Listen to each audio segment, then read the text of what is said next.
Before you scroll, breathe for a second, because what I'm about to say might feel like someone turning the light on in a room you've been sitting in for years, thinking the darkness was normal. Not dramatic, not motivational cliché. Just one simple, brutal question. When did you decide that being small was safer than being honest about who you are? You don't remember, do you? That's the problem. Most people don't. Tonight, we're going back to that moment. The night you stopped being small, even if the world still thinks you are. From the moment you could stand on your own feet, the world started training you. Not with whips, with smiles, not with chains, with rules. Be nice. Don't make a scene. Share everything. Don't brag. Say sorry, even if it wasn't your fault. Be grateful.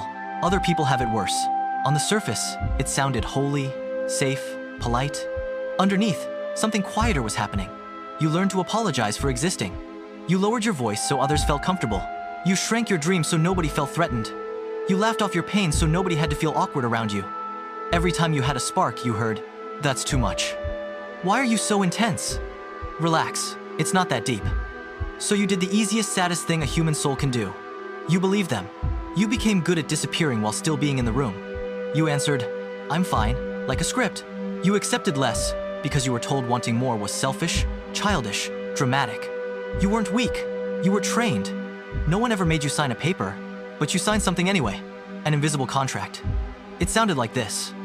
If I'm easy to like, people won't leave. If I never upset anyone, I'll be safe.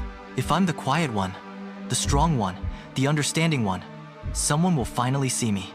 So you gave, and gave, and gave. You were loyal when people were careless. You forgave without seeing change. You listened to the same excuses on repeat. You supported dreams that never included you. You became the safe place for everyone, while your own heart had nowhere safe to go. You kept thinking, one day, it will come back to me. Someone will choose me the way I've chosen them.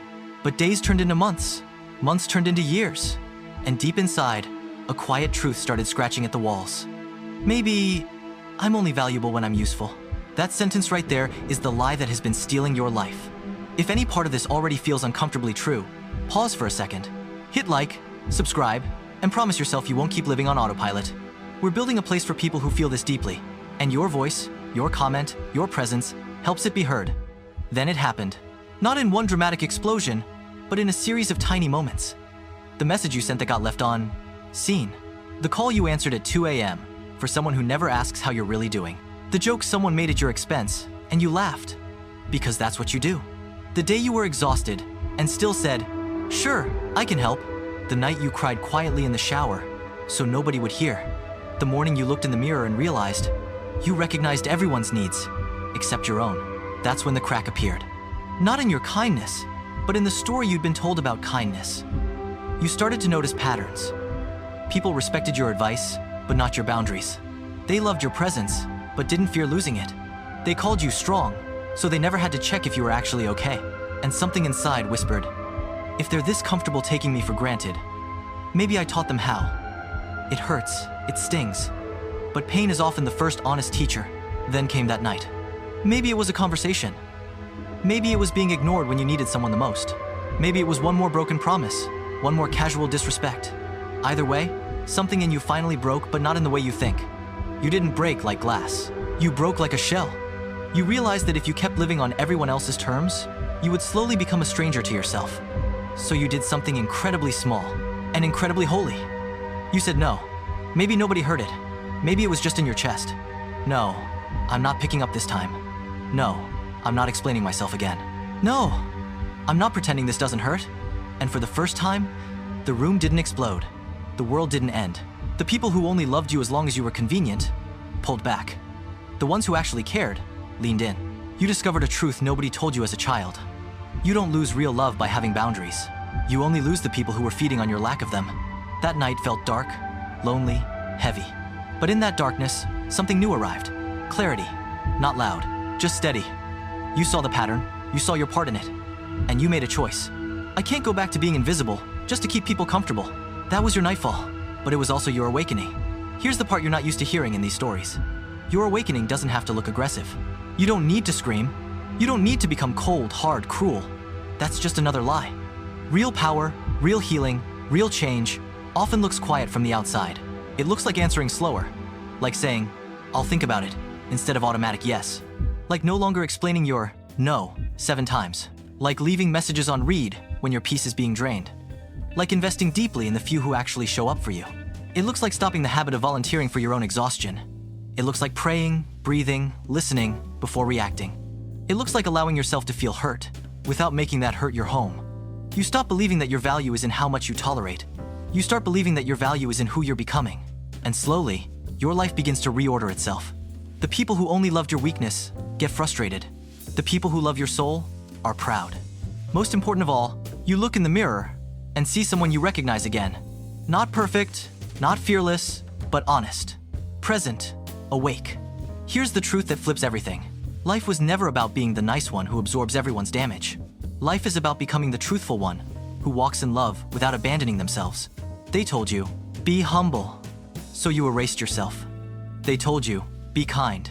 So you tolerated disrespect. They told you, be patient. So you waited for a permission that was never coming. They told you, forgive and forget. So you forgave without changing anything and walked back into the same fire. They told you, put everyone first. So you put yourself last until there was nothing left to give. But tonight, you are allowed to rewrite those lines. Be humble and still honor your value. Be kind and still keep boundaries. Be patient and still take action. Forgive and still remember the lesson. Serve others and still protect your soul. You don't have to choose between having a soft heart and a strong spine. You were meant to have both. So here's where this stops, being just a story and becomes a decision. Maybe as you listened, you saw faces, moments, rooms, versions of you that you're tired of playing. Maybe you felt that tightness in your chest, the one that says, I can't keep living like this. Don't ignore that. That feeling is not weakness. It's the sound of your soul knocking on its own door. You were never meant to stay in the dark, begging for crumbs of respect, holding your breath so nobody is disturbed by your presence. You were meant to walk in rooms as someone who knows, I don't have to prove my worth. I just have to stop hiding it. If this spoke to something deep inside you, don't just swipe away and pretend you didn't feel it. Subscribe to Nightfall Awakening, leave a like, and write a comment in your own words, a line, a sentence, anything. So this isn't just my voice talking into the night. It's our voice, rising together. You don't have to fix your whole life tonight. You don't have to confront everyone. You don't have to be fearless. You just have to start being honest. With yourself, with God, with the path you know you're called to walk. The night can still feel long. The rain can still fall. The world can still misunderstand you. But you are not who you were when this story began. Now you see the script, you see the chains, you see the invisible contract, and the moment you see it, you are already standing closer to the door. So take one step, then another. Out of smallness, out of silent self-betrayal, out of the version of you that only existed to keep others comfortable. Your life will not change because you watch this. It will change because, after this, you finally decided, I won't stay small anymore.